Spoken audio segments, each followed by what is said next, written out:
It's been a lot of fun. Swimming is an interesting sport in the sense that we can do a lot of our work together. And in fact, it's enjoyable to do a lot of our work together. The challenge will be for us to understand how to create the identity of Kenyon swimming, and yet underneath that umbrella still have Kenyon Lord swimming and Kenyon ladies swimming. We're also unique in terms of at the NCAA championships, we will be competing as a co-ed team, and at the NCAC championships, we will be competing as a co-ed team. We're not scored co-ed, but we are definitely competing together, back-to-back heats. We're both together on the same deck at the same time. And so the challenge will be understanding the umbrella of Kenyon swimming and diving, and yet the individual men's team identity and women's team identity. Certainly it'll be a process. I think my biggest goal for the men's team this year is to redefine what it means to be a Kenyon Lord. And that's going to be a process. It's something that the guys team is really embracing and hopefully taking some action on as well, because it's something that every year we should be doing that, but with the rich tradition of success that we've had, it's maybe easy to fall into the habits of defining ourselves on prior success and not defining ourselves on the current realities of the team. And so that's the process that we're working on. But they're a wonderful group of men, very passionate, very committed, definitely want to swim fast, definitely want to be amazing swimmers at the end of the season, and that's a lot of fun for me as a coach.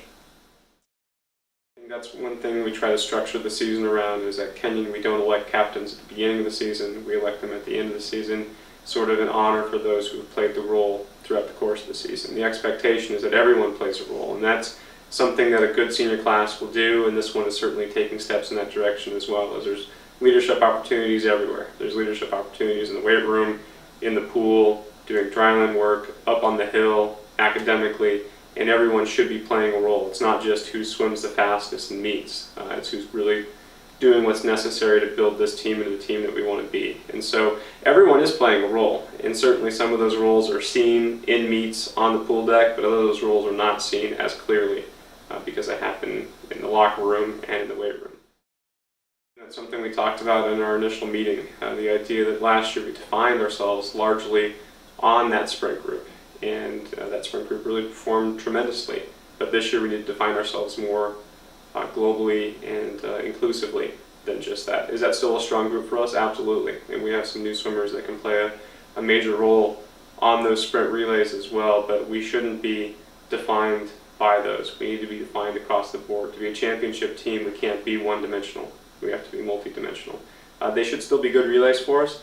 It's very difficult to replace men that have achieved the level that Zach Turk and David Summers did, but we've got some young swimmers that can do that.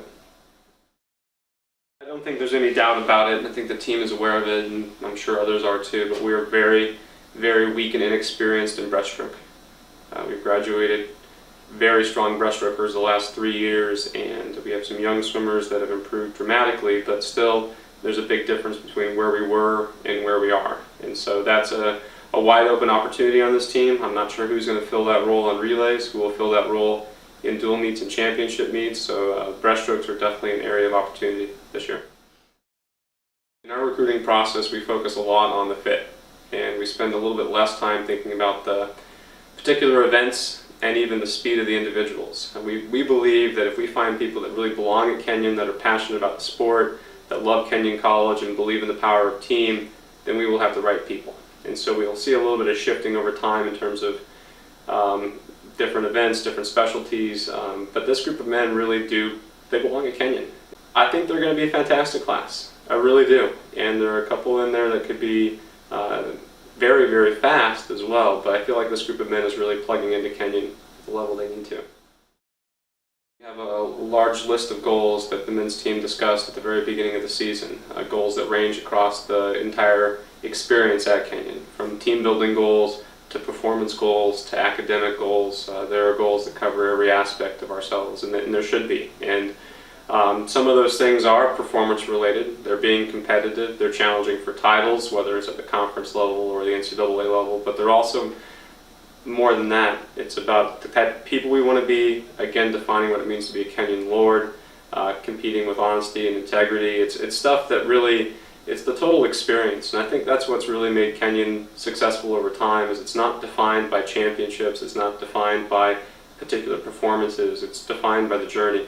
The idea that getting from point A to point B isn't only about the last 2 steps, it's about the previous 10 miles as well. And so it's understanding how to take part in that journey, that 10-mile journey down the road, and not just where we get at the end. And that's hard, but it's also the rewarding part as well. If you can really focus on each day, each workout, bringing your best, not only do you build the best you can build, but you have the most enjoyment along the way. Our mantra the last 2 weeks has been control the things that you can control and don't worry about the things that you can't. And 2 things that we can unequivocally control every day throughout the course of the season, whether we're training or racing, is our attitude and our effort. If we're always bringing our best from an attitude perspective and from an effort perspective, we're preparing ourselves to be our best. And when we do that, we will be our best.